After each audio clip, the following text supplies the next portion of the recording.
Aimés dans le Seigneur, Shalom. Nous bénissons le Seigneur pour l'opportunité qu'il nous offre encore aujourd'hui. Prions. Père, nous te disons merci pour cette journée bénie que tu nous accordes encore. Nous voulons partager ta parole, Seigneur. Viens nous parler. Viens parler à nos cœurs. Que le Saint-Esprit nous guide, nous assiste. Nous voulons apprendre tes vérités cachées pour progresser et grandir dans la foi. Pour qu'au retour de ton Fils, nous soyons ensemble. Dans le nom de Jésus, nous avons ainsi prié. Amen. Bien-aimés, je bénis le Seigneur et je suis convaincu qu'il nous a tous gardés pendant ces jours, bien que nous n'avons pas pu avoir le temps de partager à temps, mais bon, le temps lui appartient, il nous donne quand même cette opportunité de le faire aujourd'hui. Je vais lire un passage dans la Bible. Mais notre thème aujourd'hui, c'est une question. Suis-je un serviteur ou un fils? Nous allons lire dans Luc chapitre 15, à partir du verset 11 jusqu'à 32. C'est l'histoire de fils perdu. La Bible dit ceci. Il dit encore, un homme avait 2 fils. Le plus jeune dit à son père, « Mon père, donne-moi la part de bien qui doit me revenir. » Et le père, leur partageant son bien. Peu de jours après, le plus jeune fils, ayant tout ramassé, partit pour un pays éloigné où il dissipa son bien en vivant dans la débauche. Lorsqu'il eut tout dépensé, une grande famine survint dans ce pays et il commença à se trouver dans les besoins. Il alla se mettre au service d'un des habitants du pays qu'il envoya dans ses champs garder les pourceaux. Il aurait bien voulu se rassasier des carouges que mangeaient les pourceaux, mais personne ne lui en donnait. Étant rentré en lui-même, il dit, « Combien d'ouvriers chez mon père ont du pain en abondance, et moi ici je meurs de faim. Je me lèverai, j'irai vers mon père et lui dirai, « Mon père, j'ai péché contre le ciel et contre toi. Je ne suis plus digne d'être appelé ton fils. Traite-moi comme l'un de tes ouvriers. » Et il s'éleva et il alla vers son père. Comme il était encore loin, son père le vit, il fut ému de compassion, il courut se jeter à son cou et l'embrassa. Le fils lui dit, « Mon père, j'ai péché contre le ciel et contre toi. Je ne suis plus digne d'être appelé ton fils. » Mais le père dit à ses serviteurs, « Apportez vite la plus belle robe et revêtez-les. Mettez-lui un anneau au doigt et des souliers aux pieds. Amenez les veaux gras et tuez-les. Mangeons et réjouissons-nous, car mon fils que voici était mort et il est revenu à la vie. Il était perdu et il est retrouvé. » Et ils commencèrent à se réjouir. Or le fils aîné était dans les champs lorsqu'il revint et approchant de la maison, il attendit la musique et les danses. Il appela un des serviteurs et lui demanda ce que c'était. Ce serviteur lui dit, ton frère est de retour, et ton père a tué le veau gras parce qu'il l'a retrouvé en bonne santé. Il s'est mis en colère et ne voulut pas entrer. Son père sortit et le pria d'entrer. Mais il répondit à son père, « Voici, il y a tant d'années que je te sers, sans avoir jamais transgressé tes ordres. Et jamais tu m'as donné un chevreau pour que je me réjouisse avec mes amis. Et quand ton fils est arrivé, celui qui a mangé ton bien avec des prostituées, c'est pour lui que tu as tué les veaux gras. » Mon enfant, lui dit le père, tu es toujours avec moi, et tout ce que j'ai est à toi. Mais il fallait bien s'égarer et se réjouir. Il fallait bien s'égayer et se réjouir, parce que ton frère que voici était mort et qu'il est revenu à la vie, parce qu'il était perdu et qu'il est retrouvé. C'est intéressant. Je vais juste, à partir de ces passages que nous venons de lire, prendre quelques points et développer. Vraiment, je ferai de mon mieux pour être bref.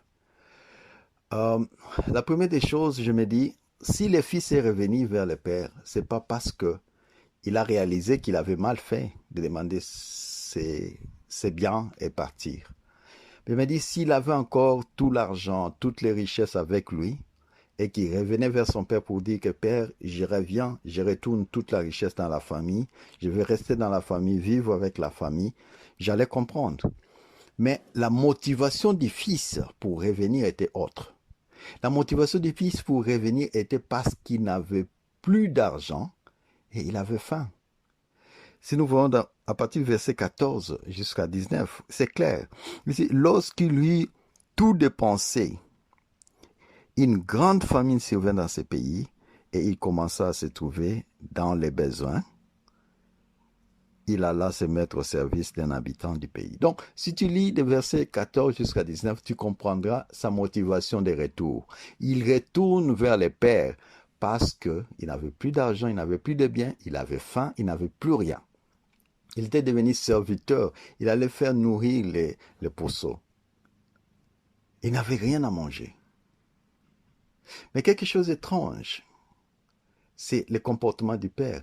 Malgré la mauvaise motivation des fils, la grâce du père a été manifestée. En lisant le verset 22 jusqu'au verset 24, nous pouvons voir ça. Mais le père dit à ses serviteurs, apportez-lui la plus belle robe et revêtez-les. Mettez-lui un anneau au doigt et des souliers aux pieds.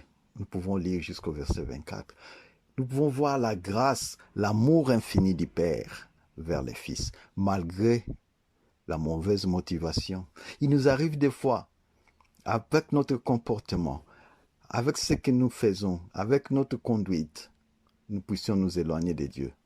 Nous commençons à nous poser des questions. Comment je vais revenir à la maison? Comment je vais revenir vers Dieu? Ça, ce n'est pas le cœur de Dieu. Le cœur de l'homme est différent du cœur de Dieu. Nous pouvons voir dans ce passage que le Père connaissait la motivation. Parce qu'il a vu comment les fils se présentaient. Pieds nus, il n'avait rien à mener. Il était parti avec des biens. Il revient main bredouille. Il comprenait la motivation qui a ramené les fils à la maison. Mais malgré cela, il n'a pas tenu compte de cela.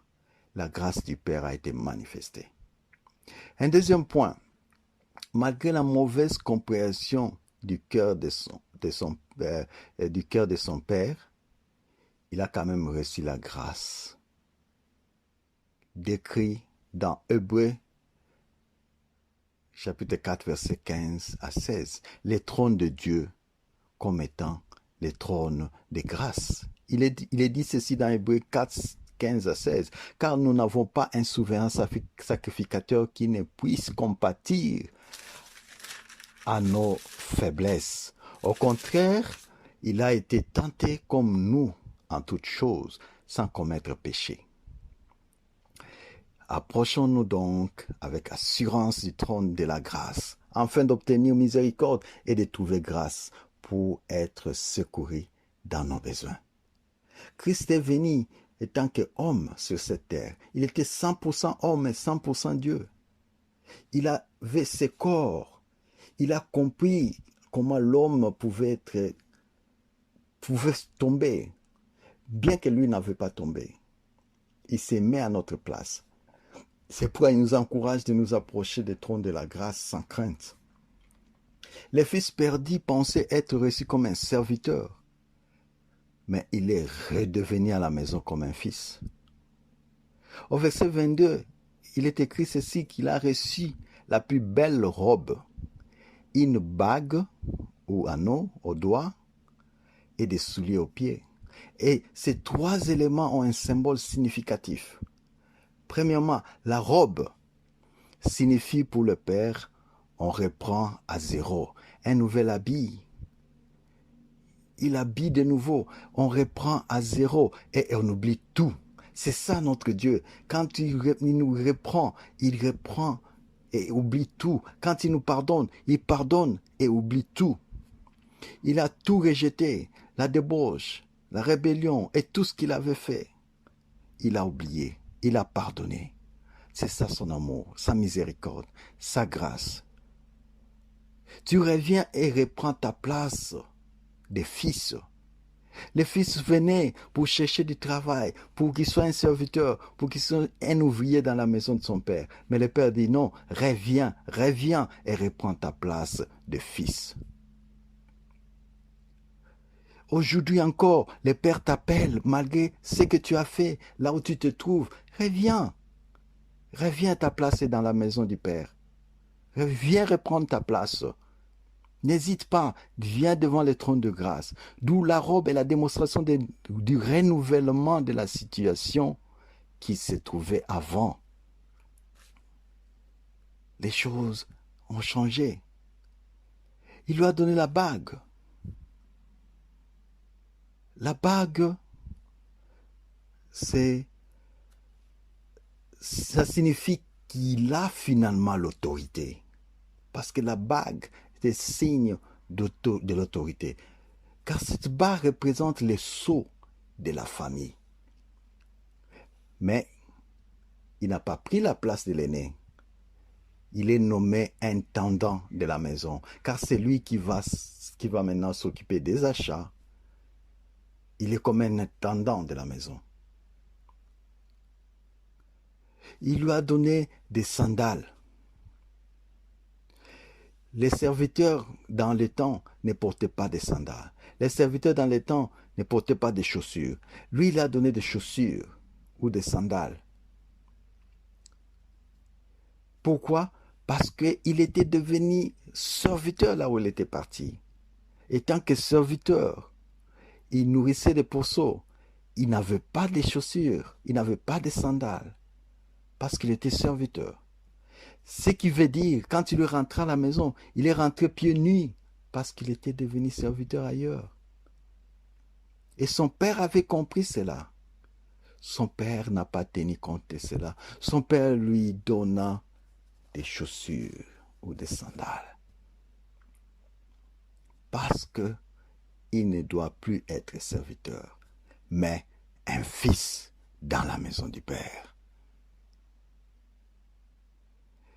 Je ne sais pas ce qui est arrivé dans ta vie, mon bien-aimé. Je ne sais pas ce qui a fait que tu sois éloigné de Dieu. Je ne sais pas quel genre de péché toi-même tu te culpabilises. Tu te dis, avec ça, je ne peux plus aller vers Dieu. Notre Père voit les choses différemment.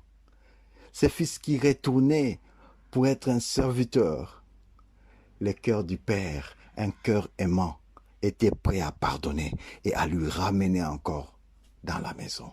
Pas comme un serviteur comme il avait demandé lui-même, mais comme un fils. Même quand nous retournons pour demander à être un serviteur, un simple serviteur, il continue à nous accepter comme fils, comme un enfant dans la maison. C'est ça le cœur de notre Dieu, c'est ça le cœur de notre Père. Et quelque chose d'extraordinaire, la folie du Père, que je trouve au verset 20. Le verset 20 nous dit, « Et il s'éleva et alla vers son père, comme il était encore loin. Son père le vit. » Regarde la folie du père. Son père le vit et fut ému de compassion. Il courut, se jeter à son cou et l'embrassa. Imagine-toi un fils qui t'a tout pris. Il a dit que j'ai besoin de ma richesse, de mes biens. Je n'ai besoin de personne ici. Je veux me suffire moi-même. Je n'ai besoin de personne. Il va, il fait des bêtises et retourne. Papa était dans la folie. C'est quand même une folie de voir un père comme ça courir pour aller embrasser cet enfant et être ému de compassion pour ses fils. Ces versets 20 montrent le cœur de Dieu. Et la Bible nous dit, dans 1 Corinthiens, au 1 Corinthiens chapitre 1 verset 25, car la folie de Dieu est plus sage que les hommes, et la faiblesse de Dieu est plus forte que les hommes. La folie de Dieu est plus sage que la sagesse des hommes. Nous pouvons voir la réaction de son grand frère quand il est revenu. À partir du verset 25, la Bible nous dit, or les fils aînés étaient dans les champs. Lorsqu'il revint et s'approcha de la maison, il entendit de la musique et des danses. Il appela un des serviteurs et lui demanda ce que c'était. Ce serviteur lui dit, ton frère est de retour et ton père a tué le veau gras parce qu'il l'a retrouvé en bonne santé. Au verset 28, il est dit, il s'est mis en colère et ne voulait pas entrer. Son père sortit encore et le pria d'entrer. Le cœur du père. L'homme, la sagesse de l'homme, la réaction du fils aîné, c'était ça la sagesse de l'homme. Et tant qu'homme, souvent quand nous voyons des choses comme ça, nous nous disons, ça jamais, nous commençons à juger. Dieu ne peut jamais pardonner une personne pareille. Dieu ne peut pas faire ça. D'ailleurs, nous jugeons et nous condamnons même. Lui, sa place est en enfer. Lui, sa place, c'est la mort. Lui, sa place, il ne mérite rien. Lui, sa place. Nous commençons à juger et à condamner. C'est ça l'homme. C'est ça la sagesse de l'homme. Et c'est ça la force de l'homme. Mais 1 Corinthiens 1, verset 25, nous dit que la folie de Dieu est plus sage que les hommes. Et plus sage que la folie des hommes. Que la sagesse des hommes plutôt. Et la faiblesse de Dieu est plus forte que la force des hommes. En voyant les comportements de ses pères, son fils aîné pouvait trouver que son père est fou. Papa ne pouvait pas agir de la sorte. Ça, c'est la folie, papa. Le fils aîné, c'est nous autres qui jugeons, qui voulons avoir une vue différente du cœur du père. Son fils aîné trouvait que papa est faible. Comment il pouvait se rabaisser jusqu'à ce niveau? Pardonner encore à cet enfant et faire tout ce qu'il fait pour lui. C'est ça être l'homme. C'est ça notre cœur, tant qu'humain. Nous jugeons, nous trouvons impossible. Papa est faible. Dieu finalement, pourquoi il peut faire des choses comme ça? Pourquoi il peut pardonner? Jésus sur la croix, il dit, pardonne-leur parce qu'ils ne savent pas ce qu'ils font. Et pourtant ces gens-là les faisaient avec âme et conscience. C'est ça la différence, le cœur de l'homme et le cœur de Dieu. Il a pardonné. Il a retourné dans la maison. Il lui a donné encore une place dans la maison avec des responsabilités. Tu ne seras jamais serviteur. Tu seras fils dans la maison. Bien-aimé, je t'encourage. Quelles que soient les circonstances qui est arrivées là, dans ta vie. Je ne sais pas là où tu es. Je ne sais pas ton problème. Mais je suis sûr que le Saint-Esprit va toucher ton cœur. Décide-toi. Retourne-toi vers l'Éternel. Retourne-toi vers ton Père. Ton Père est prêt à t'accueillir encore dans la maison. Ta place est là. Il ne sera jamais remplacé. Jésus a dit, tu me l'as donné, personne ne les arrachera de ma main. Ta place est là. Retourne et tu trouveras ta place. Que Dieu vous bénisse. Amen. Père, nous te disons merci pour ta parole. Sanctifie-nous à travers ta parole. Donne-nous un cœur aimant comme ton cœur. Exerce-nous à pardonner. Exerce-nous à ta grâce, à ta miséricorde pour les autres. Et que ton cœur puisse trouver une place dans nos cœurs et changer, transformer nos cœurs. Merci pour ta grâce, merci pour ta miséricorde, merci pour ton amour. Bénis mon frère et ma sœur. Nous voulons tous vivre l'éternité un jour au retour du Fils. Au nom glorieux de Jésus, nous t'avons ainsi prié. Amen. Que Dieu vous bénisse.